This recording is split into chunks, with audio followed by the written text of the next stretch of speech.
ദൈവത്തിൻ്റെ ഏറ്റവും പ്രിയമുള്ളവരെ, അവിടുത്തെ സമാധാനം ഞാൻ ആശംസിക്കുന്നു.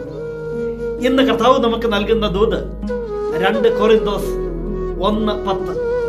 അത്ര ഗൗരവമേറിയ ഒരു വിപത്തിൽ നിന്ന് ദൈവം ഞങ്ങളെ രക്ഷിച്ചു, തുടർന്നും രക്ഷിക്കുമെന്ന് ഞങ്ങൾ അവനിൽ പ്രത്യാശിക്കുകയും ചെയ്യുന്നു.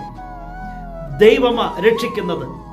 അത് എത്ര വലിയ വിപത്തും ആയിക്കൊള്ളട്ടെ, ദൈവം തന്നെയാ രക്ഷിക്കുന്നത്. ദൈവത്തിനെ സാധിക്കൂ നമ്മെ പൂർണ്ണമായി രക്ഷിക്കാൻ. 9-ാം വചനം പറയുന്നു, മരണശിക്ഷയ്ക്ക് ഞങ്ങൾ വിധിക്കപ്പെട്ടിരിക്കുന്നു എന്ന് ഞങ്ങൾക്ക് തോന്നി.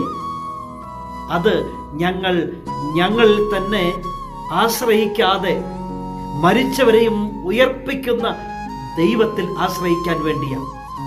അങ്ങനെയെങ്കിൽ ജീവിതത്തിൽ ആപത്തുകൾ നിറയുമ്പോൾ, രക്ഷപ്പെടാനാവാത്ത ആപത്തിൽ പെട്ടുപോയി എന്ന് തോന്നുമ്പോൾ ദൈവത്തിൽ വിശ്വസിക്കാം, ദൈവത്തിൽ ആശ്രയിക്കാം, ദൈവസന്നിധിയിൽ സമർപ്പിച്ച് പ്രാർത്ഥിക്കാം.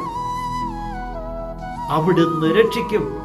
ഇന്നോളം രക്ഷിച്ച് കൈക്കുള്ളിൽ കാത്തുപിടിച്ചത് അവിടുന്നല്ലേ.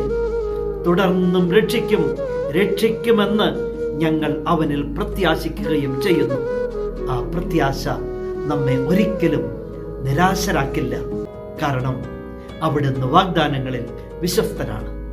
നിന്റെ ദൈവം നിന്നെ സമൃദ്ധിയായി അനുഗ്രഹിക്കട്ടെ.